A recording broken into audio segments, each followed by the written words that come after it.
이리오나 이리오나 하고서 박수 안 치고 다른 것도 한번 우리도 뭐 개선 사항들 많이 말씀하시니까 하여튼 박수 말고 다른 것도 아이디어 내보시게. 우리 정소연 연구원이 맡았는데 급하게 자료를 썼어요. 그래서 아마 완성도는 아직 좀 미진하지만 그래도 기본기에 충실하게 쓴 거니까, 그리고 특히 탑픽 뽑아내는 것도 그렇고 하여튼 들어볼 만한 내용입니다. 그래서 오늘 이거 갖고 다루려고 합니다. 패션 왕을 찾아서. 이게 원래 만화 제목 아니었나? 무슨 왕이 있었는데. 예, 인사드리겠습니다. 윤세 윤조입니다. 네, 이베스트증권 의류 담당 정소연입니다. 네, 안녕하세요. 이리온 프로데클러 염승환 차장입니다. 지난주에 사실 저희가 업로드를 굉장히 많이 해가지고 많은 분들이 댓글도 많이 달아주시고, 사실 뭐 댓글 관련해서 또 많은 분들이 얘기도 해주셨는데, 어쨌든 그래도 가장 좀 댓글 많이 달아주신 건 안진아 연구원 나왔던 부분인데, 아무튼 윤세님하고 안진아 연구원 둘이 같이 방송을 하면 사실 뭐 이게 이리온을 보는 건지 만담을 보는 건지 그런 좀 재미없어서 그랬던 거예요. 좀 너무 재밌었다고. 예. 그래요? 그리고 생일 축하 센터니까 그냥 웃으며 얘기한 건데. 그리고 생일 축하도 많이 해줬습니다. 그거보다 우리 여직원 동지들에서 외모 갖고 좀 얘기 좀 안 했으면 좋겠어요. 무슨 그렇지 않아요? 뭐 서로 애널리스트한테 굉장히 그것도 모욕적인 건데 하여튼. 고맙습니다. 오늘도 괜히 얘기하다가 또 길어지니까. 그리고 한 분이 진짜 좀 괜찮은 댓글을 좀 달아주셔서 제가 한번 가져와 봤는데, 본인이 이제 대학교 2학년부터 4학년, 지금 4학년이래요. 4학년인데 운용사와 이제 증권사 취업이란 이제 자기가 이제 목표와 꿈을 갖게 해줬다고, 거기에 대해서 너무 좀 고맙다고 좀 써줬고요. 4년 이제 본인이 4년 동안 실전 투자를 했는데, 이리온 통해서 이제 애널리스트를 어떻게 활용하고 매크로를 어떻게 보고 이런 것들을 좀 보는 눈이 좀 많이 튀어서 정말 좀 고마웠다라고 좀 적어주셨습니다. 그리고 면접 가기 전에 항상 이 방송을 본다고 합니다. 이쪽 업종에 좀 취직하기 위해서 활용을 좀 많이 해줘서, 어쨌든 특히 윤지호 센터장님 페북 글이나 방송 정말 빼지 않고 본다고 하는데, 앞으로도 좀 계속 좋은 방송 부탁한다고. 아무튼 저희가 실제로 도움이 됐다고 해서 저희도 좀 유튜브는 좋았어요. 댓글을 봐요. 보는데 이제 가장 저도 좀 기억에 남았던 건 뭐냐면, 어떤 컨설팅 회사에 계셨던 분 같더라고요. 네. 이분이 말을 해서 저는 그 댓글이 되게 기분이 좋았어요.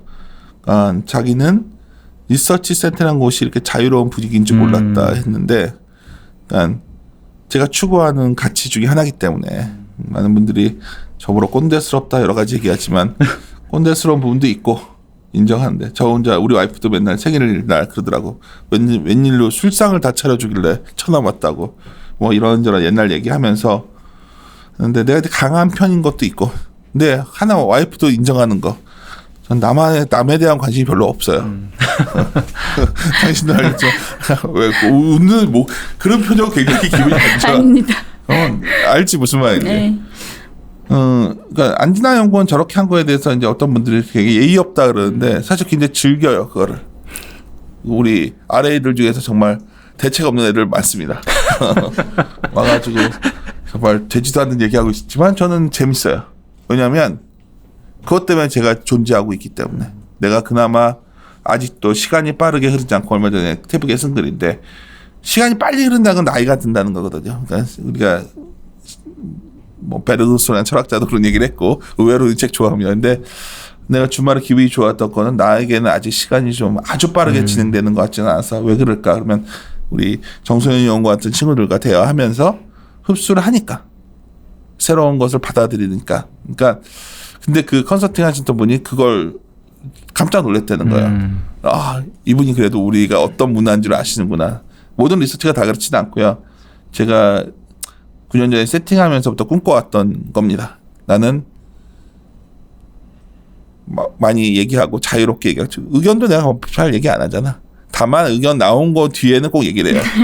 네. 자료의 의견에 대해서 애널리스트가 내가 의견 내기 전부터 가져라면 자기 의견이 없어지기 때문에, 내고 나면 내가 이건 이랬으면 좋겠다, 이거는 오늘도 여러 가지 얘기를 했잖아요. 이게 뭐 이것도 저것도 아니고 야 이게 뭐냐 뭐 이렇게 버리고, 이제 그거는 의견을 내는 습관을 가져가야 되는 거고.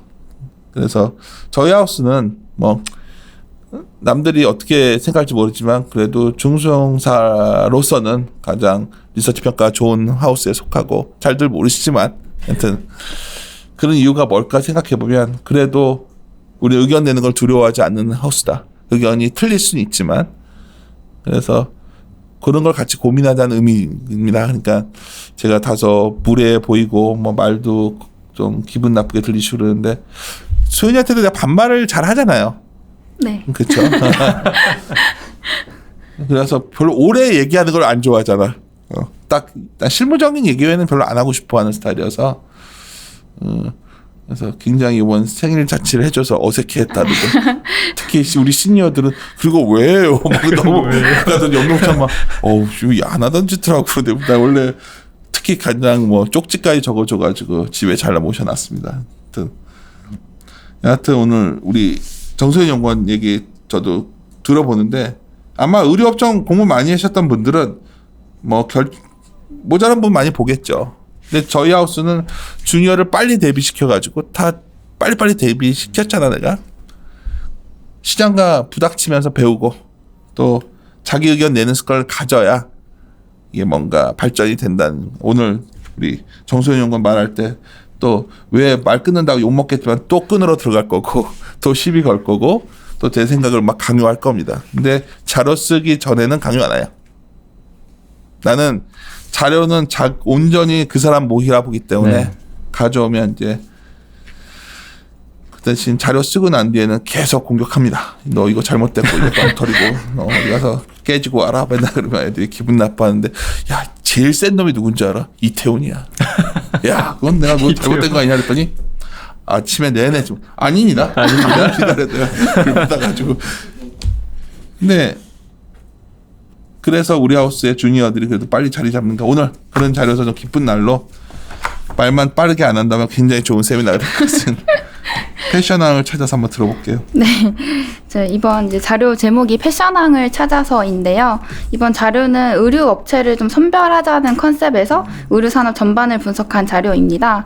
그래서 3페이지 봐주시면은 파트는 크게 4가지로 구성되어 있는데요. 이렇게 파트 말씀드리고 토픽 간략히 말씀드리겠습니다. 네, 4페이지 봐주시면은 먼저 차트 한번 봐주시면 저희 이제 코로나가 사실 발병하고 확산을 하면서 지난 3월에 코스피 수익률이 마이너스 34%까지 하락을 했습니다. 근데 이때 이제 의류 업체 같은 경우에는 46% 하락을 한 바 있는데요. 이게 이제 코스피가 회복이 좀 되면서 이 동안에도 의류는 사실 조금 여전히 부진한 상황이라고 봐주시면 될 것 같습니다.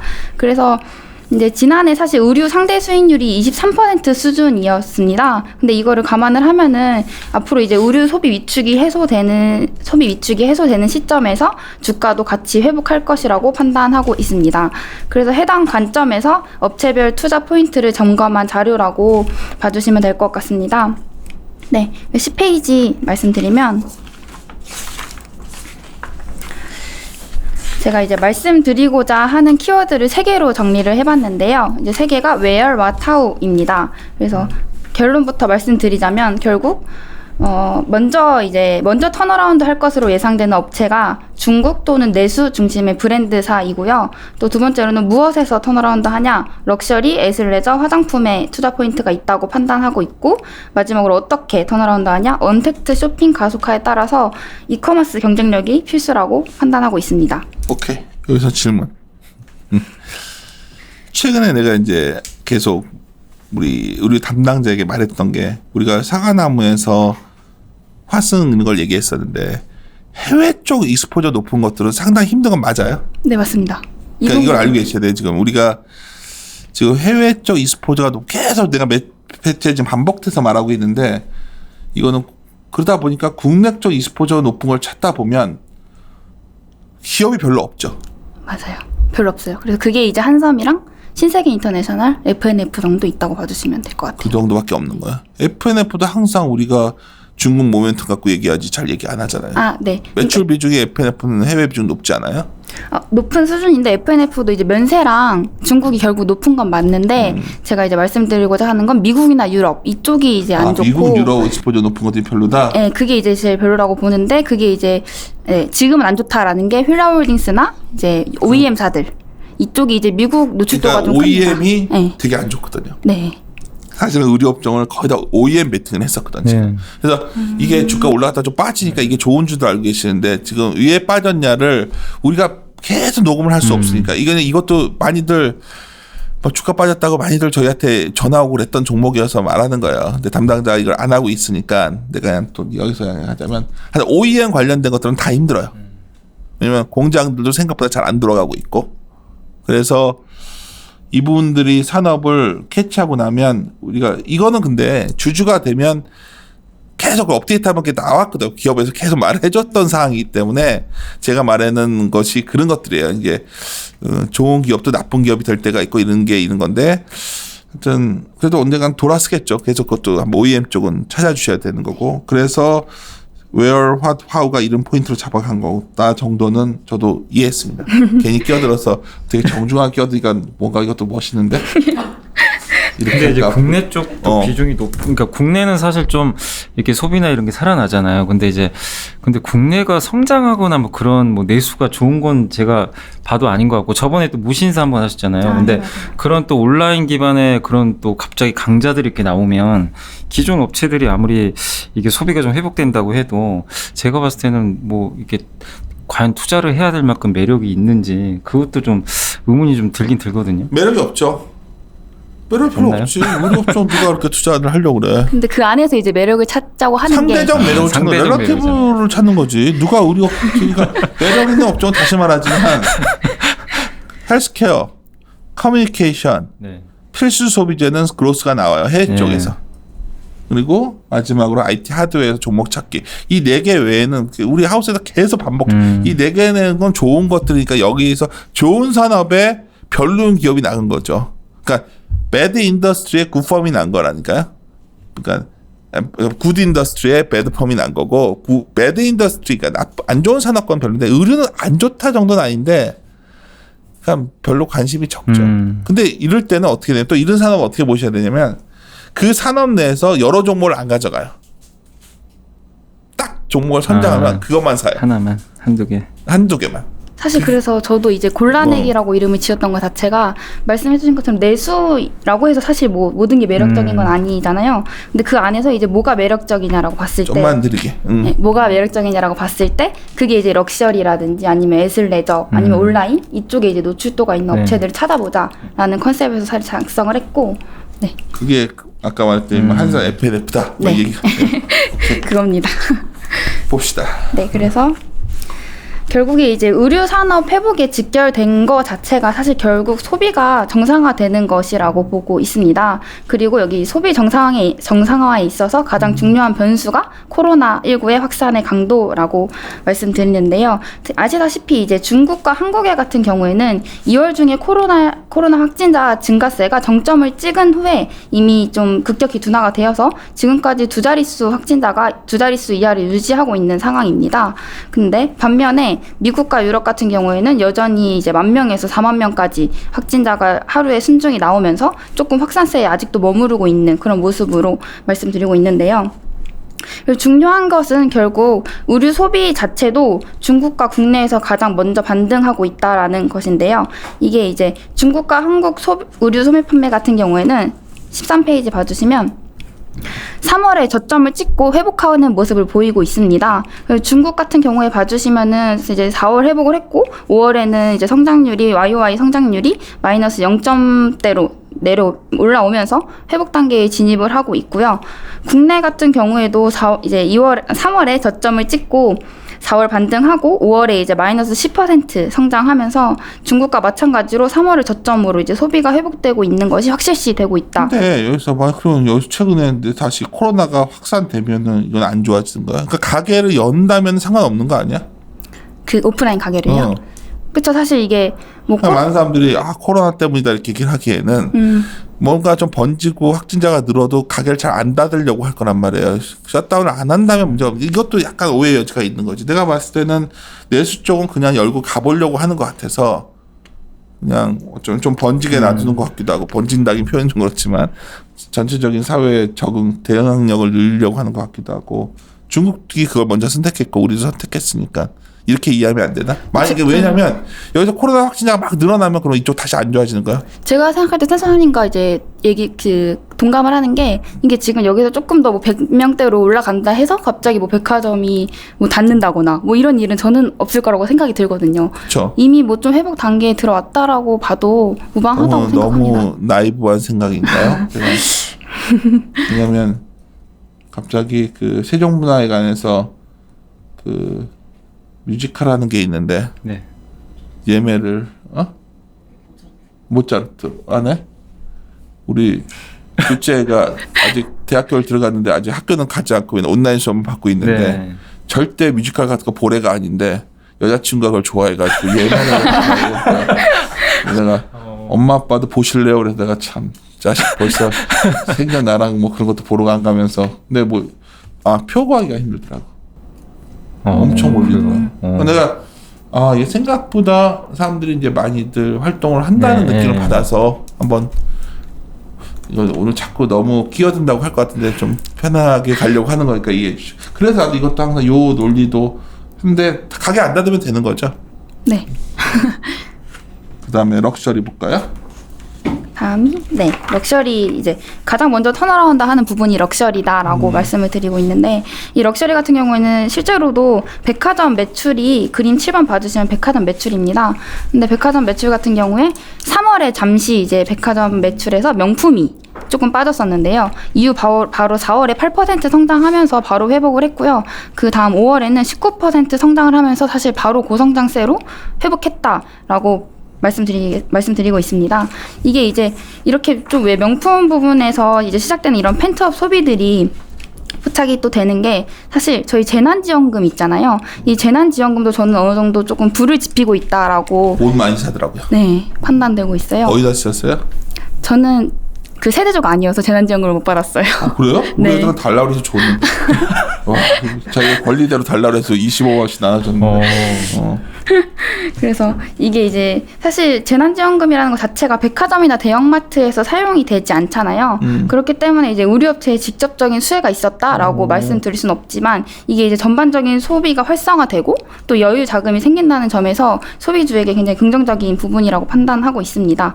그래서 실제로 그 재난지원금이 지급됐던 5월 11일 이래로 17일까지 백화점 내에서 명품 브랜드 매출이 크게 증가를 했는데요. 신세계 같은 경우에는 50%까지도 증가를 했고 현대백화점도 40% 증가하는 모습을 보였습니다. 그래서 15페이지 봐주시면 이제 반면에 조금 어두운 부분을 말씀드리자면 미국이랑 유럽은 여전히 부진하다라는 건데요. 미국 같은 경우에는 저희 이제 중국이나 한국에서 3월을 저점으로 반등했던 것과는 반대로 3월보다 또 4월이 악화되는 모습을 보였습니다. 그래서 미국은 이제 의류 소매 판매가 4월에 이제 90% YOY 90% 감소했다 했고요. 진짜 많이 줄었구나. 네. 그리고 5월에도 사실 60% 마이너스 60% 기록하면서 소폭 반등했지만 여전히 매우 부진한 수준이다라고 판단하고 우리나라는 있습니다. 의류 소매 판매액이 이 정도는 안 줄었죠. 네, 우리나라는 줄었을 때 30%, 33%까지밖에 안 줄었어요. 그럼 그것도 말이 되네. 그러니까 미국 익스포저 높은 애들은 정말 90%가 줄기도 했으니까. 네, 맞습니다. 미국은 거의 오프라인 쪽으로만 매출이 많이 나오나요? 네, 맞아요. 근데 이게 온라인보다는? 사실 통계상에 조금 그것도 있는데 미국 같은 경우에는 오프라인 소매점의 어떤 이런 통계이고요. 우리나라는 온라인까지 포함한 거이긴 해요. 그래서 조금의 차이는 있지만 어쨌든 의류 소비를 보여주는 그런 지표 성장률이라고 봐주시면 될 것 같아요.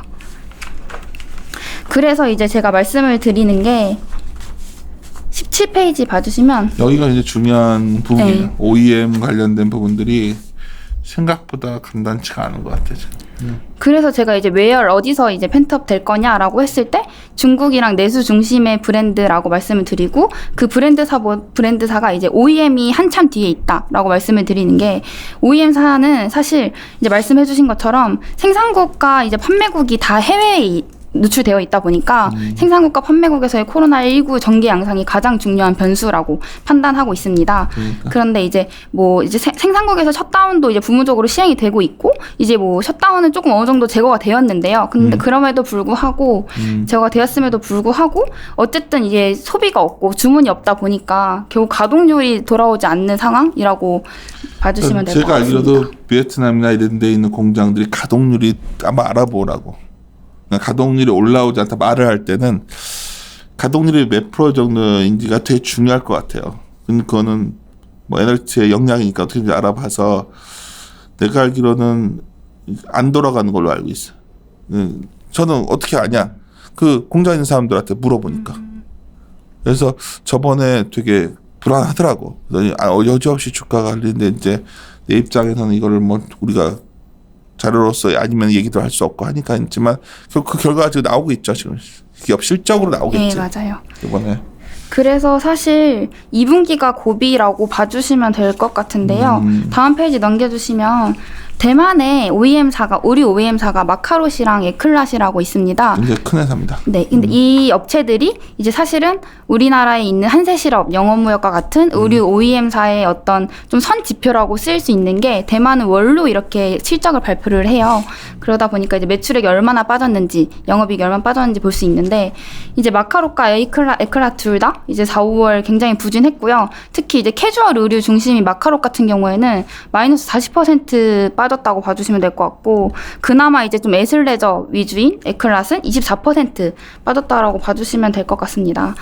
그래서 이제 사실 대만이 지금 안 좋으니까 이런 실적을 미리 봤을 때 저희 영업무역이나 한세실업 같은 경우에도 2분기는 조금 힘들겠다라고 판단하고 있습니다. 그 뒤에 이제 어떤 분들은 어차피 안 좋았고 2분기만 지나가면 확 좋아질 거라 말하는 사람들도 있는데 확 좋아지지 않고 있는 것 같죠 지금. 제가 볼 때도 사실 이번 연도는 조금 그러니까 그 여행주 지켜보고. 같은 느낌이야. 좀 아, 여름 맞는 것 지나가면 같아요. 여행 갈 줄 알았는데 못 가듯이 좀 그런 느낌을 받아서. 네. 그래서 조금 멀리 보자라고 말씀드리고 있고 네. 그렇게 네. OEM사는 조금 덮어두자라고 말씀드리겠습니다. 이러다가 뭐 갑자기 코로나가 확 이제 뭔가 백신 나오고 그래서 하면 변화가 생길 텐데 우리가 그걸 미리 알고서 리스크를 그냥 테이킹할 수 네. 없으니까 이 정도 톤이라는 거 이해해 주시고 기업이 나쁜 회사는 아닌데 어려운 환경이 점점 악화되는 것 같아요. 밸류에이션 비교도 재밌네요. 얘기 좀 해줄래요? 네. 사실 OEM사 그래도 저는 방향성은 옳다라고 말씀드리는 게 결국에 뭐 저희 지금 베트남이나 방글라데시 쪽에 한세실업 영업무역이 노출도가 높은데 지금 의류 생산 거점의 탈중국화가 조금 키워드입니다. OEM사에서. 좀 중국에서 원래 이제 생산국의 중심이 중국에서 베트남 쪽으로 옮겨가고 있다라는 거고 우리나라 의류 OEM 업체들은 베트남에 이제 공장이 있으니까 앞으로 지속적인 수혜를 얻을 것이다라는 것이고요. 또 이제 하나 제가 좀 해본 거는 글로벌 OEM사 밸류에이션 비교를 좀 공부를 해봤습니다. 근데 이게 저희 이제 대만 의류 제가 말씀드렸던 에클랏, 마카롯 같은 경우에는 연간으로 PE가 한 21배 정도 받고 있어요. 근데 영업무역이나 한세실업 같은 경우는 사실 연간으로 PE가 한 15배 정도밖에 못 싸죠. 받고, 예, 못 받고 있는 상황입니다. 근데 이게 이제 왜 이렇게 받느냐라고 봤을 때 사실 낮은 수익성 때문이라고 봐주시면 될 것 같은데요. 이게 저희가 이제 에클랏 영업무역을 비교할 수 있고 마카롯, 한세실업을 이렇게 비교할 수가 있습니다. 이게 제조하는 의류가 어떤 거냐에 따라서 나눈 건데 사실 에클랏이랑 영업무역을 대표로 말씀드리자면 에클랏 같은 경우는 영업이익률이 한 18% 정도 수준이고 영업무역은 9%에 불과합니다. 그럼에도 불구하고 제가 영업무역에 이제 멀티플을 주는 이유는 사실 영업무역에서 이제 영위하는 사업 자체가 OEM이랑 또 다른 타 OEM이 아닌 그런 사업들이 있는데요. OEM 사업 자체의 수익률은 13% 정도까지 13% 정도인 수준이기 때문에 이게 조금 뭐 낮은 수익성에도 불구하고 본업은 잘하고 있다라고 좀 판단이 돼서 제가 멀티플을 주고 있고 네, 한세실업도 그렇게 봐주시면 될 것 같습니다. 근데 항상 좀 고민하셔야 되는 게 IT를 보면은 항상 대만 업체와 한국 업체의 밸류에이션 갭이 커요. 여러 가지 대만의 주시장은 주주 가치를 좀 그래도 많이 챙기는 분위기가 있는 데다가 좀 안정성이 더 있는 편이에요. 그것도 감안하셔야 돼요. 그러니까 만약 혹시나 뭐 단순하게 대만은 이슬 25배인데 우리는 9배니까 그 어쩌저쩌고 해가지고 뭐 디스카운트 20% 해가지고 뭐 목표주가 얼마 이렇게 계산하면 안 되고 사실은 둘을 비교하려면 그런 환경 요인을 봐야 되는데 IT 같은 게 대표적으로 IT에 비슷한 업체가 있어도 밸류에이션 갭을 못 배우거든. 그래서 대만과 비교할 때는 항상 그거 조심하셔야 됩니다. 하여튼 알았지? 네. 그래서 이제 다음 21페이지 봐주시면 네, 파트 2는 이제 제가 어디에서 이제 투자 포인트가 있을까라고 고민을 해봤는데요. 결국 세 가지입니다. 럭셔리, 애슬레저, 화장품 이렇게 봐주시면 될 것 같고 다음 페이지 22페이지 봐주시면 사실 럭셔리 시장에서 저희 중국이랑 한국이 굉장히 좀 고성장하는 시장입니다. 표 3번 봐주시면 이게 작년에 럭셔리 시장이 얼만큼 성장했고 얼마의 규모를 가지고 있느냐인데 중국이 이제 규모로 면에서 2위고 한국은 놀랍게도 7위에 있어요. 근데 이게 또 성장률 자체도 사실 중국은 작년에 26% 성장을 했고 한국은 15% 성장을 했습니다. 나머지 이제 봐주시면 알겠지만 일본이나 이런 경우에는 4% 이렇게 크면 4% 성장한 모습이고요. 그래서 사실 한국과 중국 자체가 원래 럭셔리가 좀 성장하고 있는 시장이다 라고 봐주시면 되는데 근데 여기서 또 중요한 것은 23페이지 봐주시면 이제 럭셔리 한국과 중국에서 펜트업 소비가 시작되는 그 중심에 럭셔리가 있다 라고 말씀을 드리고 있는데요. 사실 이 얘기는 좀 많이 들으셨을 것 같아요. 저희 안진아 연구원이 네. 또 매그로스를 많이 다뤘는데다가 거기서 맞아요. 그리고 저희 이제 중국 자료 오리나 위원님이 작성하신 중국 자료도 이런 내용을 많이 담고 있어서 사실 럭셔리에 대한 수요가 굳건하다라는 거는 다들 알고 계실 거라고 보고요. 그래서 이제 아까 말씀드렸다시피 백화점에서 가장 먼저 빠르게 턴어라운드 하는 게 명품이다 실제로. 그 정도 봐주시면 될 것 같고. 그래서 두 번째로 이제 애슬레저로 넘어가겠습니다. 애슬레저가 어떤 거야? 애슬레틱이랑 레저의 합성어여서 약간 가벼운 레저? 미국에 굉장히 유명한 회사 있잖아요. 옷 딱 달라붙는 옷. 룰루레몬. 룰루레몬. 그런 게 딱 애슬레저 룩이라고 봐주시면 돼요. 나도 알면서 물어본 거야. 좀 유머 있게 이거 또 괜히 실없는 얘기 또 해요. 제가 인왕산 밑에 살아요. 거기에 무슨 계곡이 있는데 네. 내가 얼마 전에 이제 아침 일찍 좀 이렇게 더워지기 전에 둘레길만 걷다 오려고 가는데 실화야. 어떤 친구들인데 정말 그 아침 그걸 입고서 여자분들 둘이서 뒤에서 쫓아 걸어가다가 이거 좀 와이프랑 둘이 걷는데 도저히 민망해서 그러니까 치마로 또 가리잖아요. 셔츠로 안 가리더라고 요즘은. 근데 이걸 좀 민망해서 내가 이제 나중에 그거를 어느 식사 자리에서 얘기를 했어요. 요즘 애들 그러더랬더니 요즘은 그게 힙하다는 거라고 하더라고 그게. 그래서 내가 첫째 너무 더울 것 같은 거야 나는. 덥지 않을까? 그게 딱 달라붙는 스타킹 같은 거를 내가 이 반바지 입고 가는데도 더운데 여자 스타킹을 신고 건다 생각하면 너무 끔찍할 것 같은 거야. 근데 왜 그걸 입지? 덥게? 근데 그게 뭔가 그래? 운동할 때 그걸 반바지 입고 입어줘야 가면 훨씬 더 이렇게 땀도 배출되고 좋은 거 아니야? 일단 난 되게 불편해 보이더라고. 이렇게 딱 잡아주는 게 있어가지고 뭔가 그래? 이런 안정감이 있어요. 모르겠다. 하여튼 되게 그래서 내가 그 동네에 왜 저런 분들이 할아버지 할머니 사는 동네 오시나 했더니 요새 인왕산 그쪽이 많이들 다닌다고 하더라고. 그래서 근데 그렇게 입고 오더라고 일찍. 맞아요. 여기다 이거 꼭 이거 꽂고 에어팟. 이렇게 걷는데 이거 어떡하지? 쫓아가는 것 같다고. 그리고 내가 더 웃긴 거는 솔직히 앞서 가고 있다가 그냥 또 엄청 빨리 걸어. 운전해서 그냥 쫓아와가지고 어떡하지? 또 빼가지고 짜증이 아니라 좀 민망해서 이거 민망해 안 해도 되는데 저도 사람인데 민망할 수 있죠. 뭐 이상하게 생각하시지 말고 그래서 그냥 내려와 버렸어. 하여튼 이 얘기 왜 했지? 그 옷이 잘 팔겠다 생각이 들더라고. 그래서 우리 와이프한테 엄청 비싸다 하더라고. 그 좋은 거는 싸지 않다 하더라고. 뭐 하여튼 그런 거 만든 기업 있어요? 뭐 네, 없어? 있습니다. 우리나라에? 그게 뭐야? 이제 FNF인데 좀 이따가 또 말씀을 드릴게요. 저희 왜 의류 애널들은 FNF만 좋아해? 그러니까 아까 했지만 둘이서 아까 내가 이 자료 내면서 왜 맨날 FNF 뭐 하여튼 알았습니다. 네, 그래서 이제 그림 33번에 사실 센터장님 말씀하신 인왕산이 좀 있는데요. 있네. 인왕산 깜짝 놀랐어. 웃겨가지고 죽겠어. 왜 있는지. 그래서 할아버지 할머니도 없는데. 다들 이제 아시다시피 좀 코로나가 등산이나 캠핑 같은 이런 좀 가까운 근거리 레저 활동에 어떤 열풍을 좀 불러왔습니다.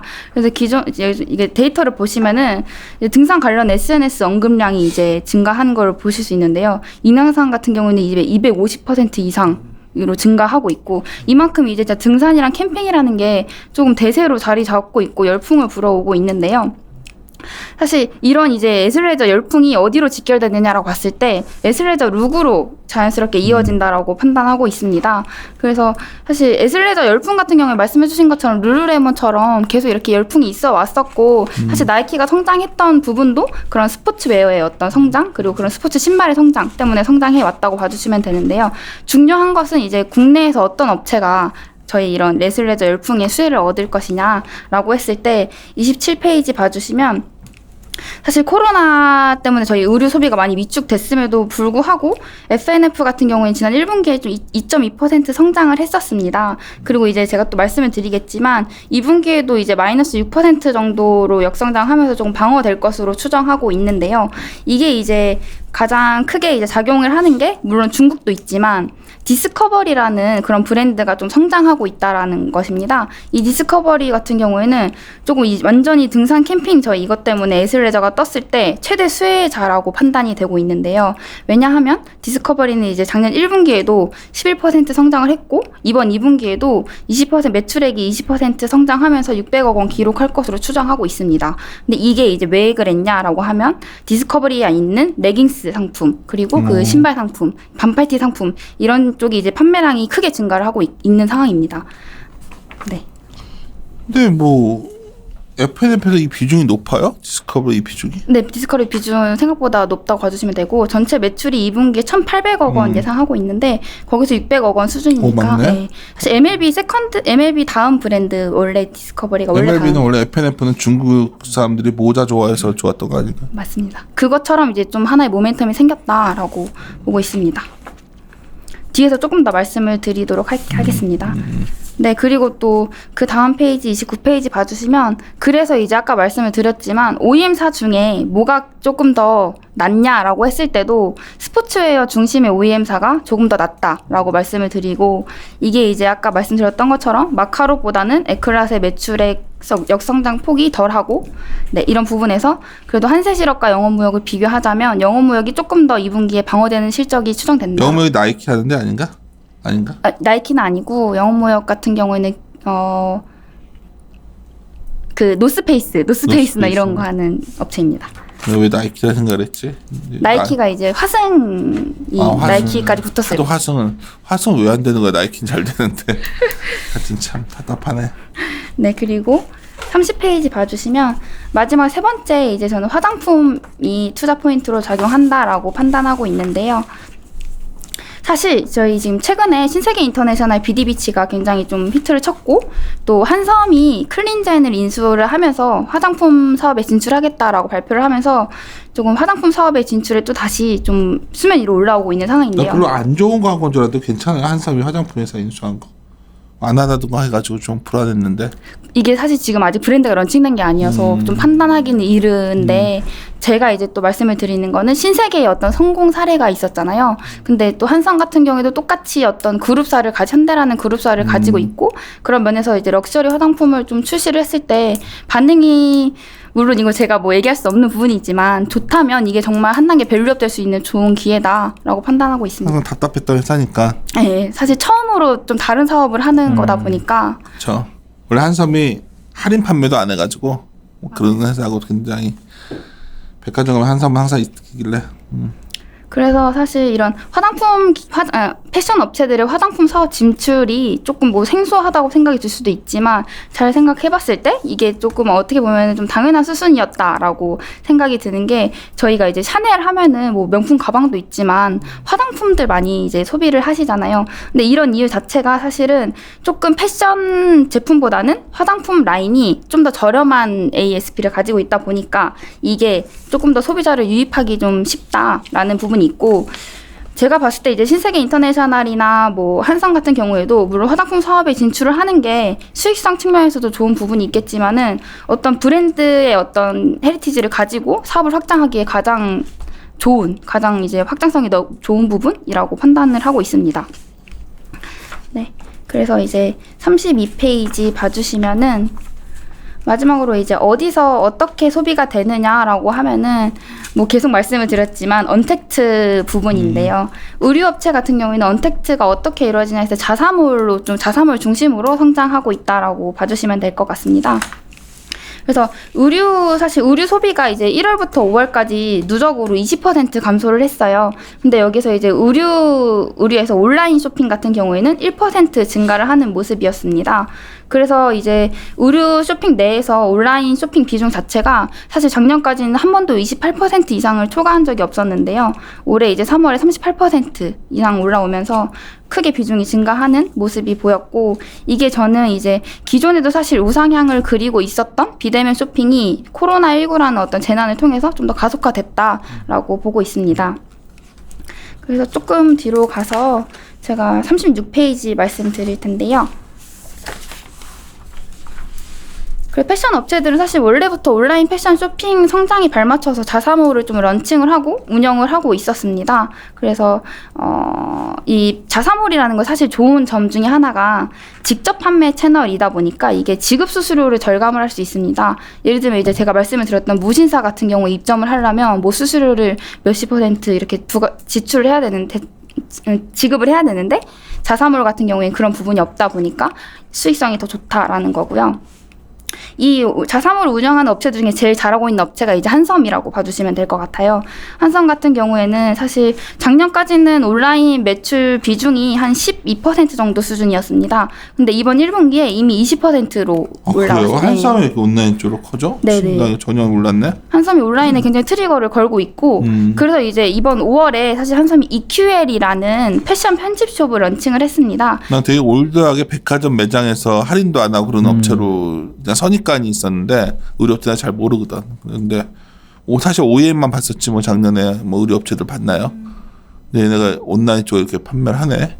그래서 그 노세일 전략은 사실 한섬닷컴이라는 이제 자사몰에서도 그대로 들어가요. 근데 그럼에도 불구하고 그 온라인이랑 언택트라는 어떤 그 효용이 소비자를 이끌고 있다라고 보고 있습니다.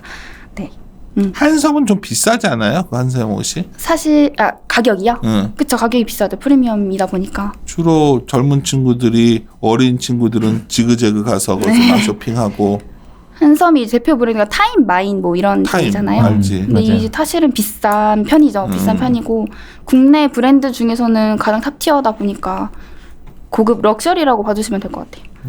오히려 이런 것들이 팔리는구나, 좀 비싼 것들이.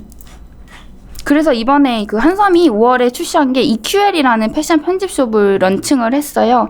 기존에 있는 이제 더한섬닷컴은 두고 새로 런칭을 한 건데 이게 조금 10대, 20대를 노리는 그런 패션 편집숍이라고 봐주시면 될 것 같고, 이쪽 이제 전용 브랜드로 해가지고 6월에 레어뷰라는 브랜드도 하나 런칭을 했습니다. 이게 조금은 좀 저렴한 라인으로 온라인에서만 판매되는 그런 브랜드도 런칭하면서 확실히 좀 드라이브를 걸고 있는 그런 모습입니다. 좀 변화가 생겼네, 기업이. 네.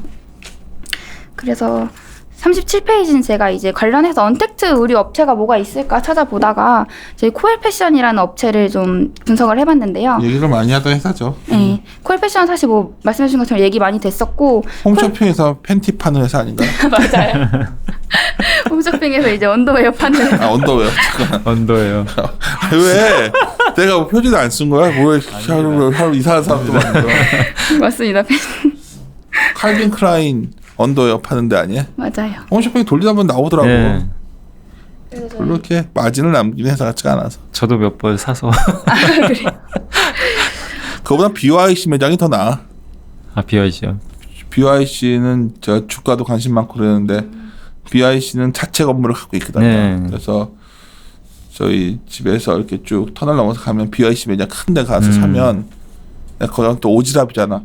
그때 점장 같은 사람이 있길래 이거 자체 건물인가요? 막 그랬더니 자체 건물이고 덜켜더라고. 그래서 땅값이 얼마지? 막 혼자서 BYC 계산하라 그랬는데 BYC께 더 편하지 않나? 그 전에 한번 그 호엘 패션 거 사가지고 입는데 나는 불편해서 못 입겠더라고. 네. 코엘 패션 사실 뭐 그것만 하는 건 아니고 퓨마 언더웨어나 아디다스 언더웨어도 하고 있어서 내가 말은 상표만 담지 다. 라이센스 사업이에요. 그러니까 그래서 좀 똑같은 돈 관심이 만들어내는 필요하다라고 말씀드리고, 39페이지 봐주시면 결국 제가 이게 마지막 최종이었던 집합체인데요. 여기서 지금 마지막으로 제가 말씀드렸던 온라인 3번 온라인 봐주시면 결국에 한섬 같은 경우에 가장 온라인 비중이 높은 브랜드사. 그러네. 네. 한섬이 온라인 비중이 높네. 신기하네. 그래서 이게 투자 포인트가 될 수 있다라고 말씀드리고 있고, 이게 제가 이게 웨어 마타오 계속 말씀드렸는데 이걸 또 어느 업체가 해당이 되는지 딱 정리를 해봤어요. 근데 이게 사실 한섬이 가장 좋습니다. 한섬이 모든 것에 포함이 되고 가장 뭐 좋다라고 봐주시면 될 것 같고, 여기에 더해서 2분기 실적까지도 방어가 되는 좀 좋은 그림을 가지고 있고요. 이 또 FNF도 마찬가지로 좋습니다. 근데 다만 조금 걸리는 거는 면세점 비중이 조금 있다는 거, 그리고 뭐 온라인으로 따지자면 굳이 그렇게 크진 않다는 거 정도라고 봐주시면 될 것 같습니다. 그래요. 기업 측면에서 그러면 얘기를 많이 하시는데 추가할 내용들이 있으면 해서 네. 마무리 짓고 우리 밥 먹으러 가야 되니까. 아, 네. 원래 콩국수 먹기로 했는데 지금 시간이 뭐 빨리 닫는데요. 지금 마음이 급해요. 빠르게 끝내겠습니다. 아이, 또 엔티 달리겠다. 그래서 편하죠 오늘은. 네. 그 정도 속도로 해야 돼. 네. 말을. 지금도 좀 빨랐던 것 같긴 한데. 아니야 됐어요. 그래서 FNF랑 한선 간단하게 말씀드리겠습니다. 42페이지 FNF 같은 경우에는 이제 2분기 당장 말씀드리면 매출액은 6.6% 감소한 1,900억 원 예상하고요. 영업이익은 250억 원 정도 수준 예상하고 있습니다.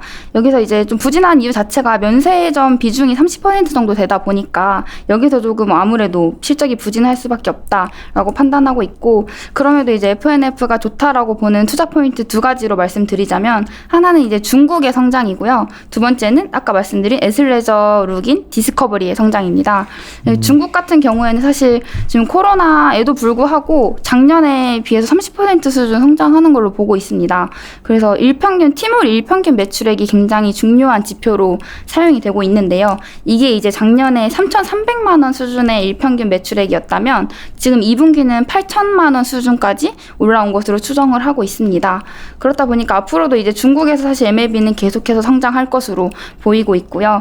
네, 두 번째로는 이제 디스커버리인데요. 디스커버리는 말씀드렸지만 2분기에도 이제 20%가량 증가한 매출액을 예상을 해서 앞으로도 이제 에슬레저 열풍에 좀 수혜를 누리면서 어떤 FNF의 세컨드 브랜드로서 계속해서 브랜드 입지를 강화해 나갈 것이라고 판단하고 있습니다. 그래서 이제 목표 주가 13만 원으로 커버리지 게시하는 자료를 작성을 했고요. 저는 왠지 근데 이 우리나라에 그 의류업체들이 많은데 항상 생각해 보면 그 한섬은 좀 이미지가 약간 너무 좀 약간 그쵸. 올드한 이미지고, 근데 FNF는 이제 그 젊은 친구들 얘기 들어보면 그 MLB 뭐 이런 게 티셔츠 있잖아요. 그러니까 중국에서 성장은 당연한데 한국의 이렇게 젊은 친구들도 디스커버리, 또 MLB 티셔츠 이런 거, 아니면 또 신발 있잖아요. 네. 거기에 대한 이제 충성도가 로열티라 그러나요? 그런 게 너무 좀 막강한 것 같아서 이게 진짜 의류 시장이 이제 나중에 정상화되면 저는 그래도 FNF만 좀 또 독보적으로 이렇게 나가지 않을까, 그런 생각은 항상 하고는 있거든요. 이게 왜냐하면 브랜드가 좀 다른 데랑은 다른 것 같아요. 이 레벨이 다르지 않나. 같은 내용 저만의 생각이 좀 다르구나. 왜냐면 나는 오히려 기존에 그냥 가만히 그냥 좋은 기업인 건 알겠는데 네. 그로스가 안 보이는 기업이 대표적으로 한섬이었거든. 네. 새로운 걸 안 하니까. 예. 근데 뭐 새로운 걸 하는 것 같은데 지금. 그래서 이제 한섬이 사실 그러니까 좋은 기업이 그로스가 생기면 정말 그거는 확 변화가 생기는 건데, 난 완전히 왜 지금 한섬이 최근에 포트폴리오들의 편입들 하길래 왜 그런가 했더니 상당히 나는 오히려 오늘 딱 듣고서, 왜냐면 맨날 그거만 했어요. OEM 업체만, 의류 업체 하면 OEM 업체 봤지 뭐 딴 거 봤나. 근데 이제 OEM들은 확실히 해외 익스포저가 높은 곳들은 불확실성이 계속 있는 상황이고, FNF는 내가 왜 그러냐면 아까 농담처럼 했지만 다 FNF만 얘기하거든. 그러니까 의류 옛날 우리가 자료 내고 네. 얘기를 했었잖아요. 노땅들 모여 있으면 아래에서 보고 들어온 종목은 다 FNF 이러면서 그냥. 근데 너무 그러는데 한섬하면 아무도 안 쳐다보는 종목인 줄 알았는데 오히려 맞아요. 그러니까 이게 어떤 느낌이냐면 지금 최근에 기업들을 여러 개 안 가져가려고 그래.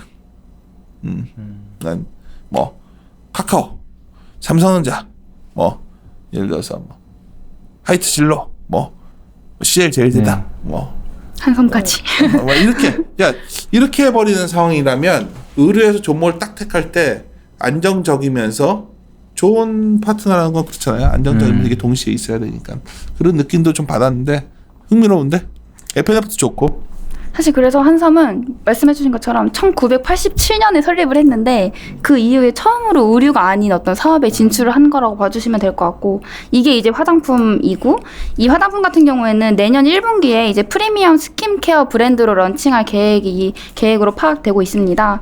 그래서 사실 한섬의 이제 화장품 사업 진출이 기대되는 이유는 말씀드렸지만 프리미엄 패션 브랜드인 한섬이 설립 이후로 처음으로 사업 다각화에 나섰다는 점이 하나 있고요. 또 하나는 앞선 이제 신세계 인터내셔널의 어떤 성공 사례가 있다 보니까 이게 정말 성장성과 수익성을 확보할 수 있는 기회가 되는구나라는 점, 그리고 마찬가지로 백화점을 보유한 어떤 그룹 차원에서의 현대 그룹 차원에서의 화장품 사업 시너지가 예상되기 때문입니다. 맞아, 이거 현대가 인수했지. 맞죠? 네, 현대. 맞아. 그래서 오. 사실 신세계의 어떤 성공 모델을 오. 조금 벤치마킹하면은 확실히 밸류업 될 수 있는 기회가 될 수 있다라고 보고 있습니다. 네, 그리고 또 이게 하나라면 또 하나는 또 이제 내수가 100%라는 거. 이게 지금 이제 코로나 시대에서 가장 매력적인 또 포인트라고 판단이 되고요. 또 하나의 포인트는 온라인을 확대하고 있다. 이제 또 EQ에도 런칭을 하고 온라인 비중이 20%까지 올라와서 수익성도 그렇고 매출 측면에서도 굉장히 긍정적이다라고 보고 있습니다. 그래서 사실 한섬과 F&F 둘 다 굉장히 좋게 보고 있는 상황이고요. 그리고 한섬 같은 게 사실 좀 주가가 이미 올라오고 있다라고 보고 있어요. 근데 그럼에도 불구하고 좀 더 앞으로도 계속 성장하면서 주가도 계속 회복할 수 있지 않을까라고 보고 멀티플이 있습니다. 어느 정도 나와요, 한삼이 지금? 한섬 지금 멀티플이 사실 9% 정도인데 9%가 몇 배냐고? 9배 정도인데 네, 제가 이제 의류업 쪽이 보통 몇 배 정도? 한 10배 받죠. 사실 의류 그냥 기본 브랜드 한 10배 정도 받고 있고요. 한섬은 지금 이제 9배 정도 받고 있는데 제가 이제 타겟으로 하는 건 13배 받을 거다라고 보고 있습니다. 결국 그러니까 화장품이 중요하겠네요. 이게 멀티플을 높게 받으려면 내년에 네. 반드시 성공해야 될 것 같네요. 신세계 화장품 쪽에서. 인터내셔널도 이제 딱 멀티플이 높아진 네. 시점이 화장품 사업이 잘 되면서 근데 였다 요즘 보는 보니까 거는 이런 거는 그냥 분기 실적이에요. 제가 봤을 때는 2분기 실적 나오면 사람들이 좀 반응이 바뀌겠네. 그러니까 이번 주는 전부 다 지금 어차피 삼성전자 7조 이상 네. 나온다는 전자세를 살 거고 그 뒤에 어떻게 했던 간에 뭐 심플한 2분기 실적 시즌이니까 2분기 실적 일단 중요하니까 네. 봅시다. 오늘 어떻게 소감은 어때요? 이제 좀 너무 부족한 것 같아서 공부를 더 해야겠다. 이거 또 스태츠하니 여기서 정말 싸가지 없는 말해야 또 100만 엔트 생길 뻔해서 내가 부족한 거 알았니? 이러면은 아니 뭐가 부족해요. 잘했고 좀 더 밑에 딴 종목들도 한번 탐방을 다 다녀봐야 네. 느낌이 온다고. 그러니까 뻔한 종목 하지 말고 주니어일수록 그 기업을 쓰라는 게 아니라 좀 다양한 기업을 다 뒤에서 지져보고 의류업 쪽에 이거보다 회사가 되게 많은 거. 아침에 내가 무슨 종목 막 얘기했죠. 기업 이름 뭐 내가 아침에 모닝 때도 한마디 했거든. 어떻게 의류업 쪽 담당자가 회사 이름도 몰라? 그래서 쫙 말하면서 내가 막 재밌을 것 같아. 그리고 무신사 같은 것도 계속 업데이트하고 네. 그리고 근데 나는 의류뿐만 아니라 내수의 좀 중소형주도 많이 뒤져봤으면 좋겠거든 지금. 생각 같아서는 가보고 싶은 기업들이 좀 있는데 왜냐면 내수 쪽에 계속 부양 위주 정책이 안 멈출 것 같기 때문에 네. 그래서 이것도 아이디어인데 하여튼 뜨거운 여름 지나고 생각합시다. 네, 마무리 짓도록 하겠습니다. 이리 오너라 이리 오.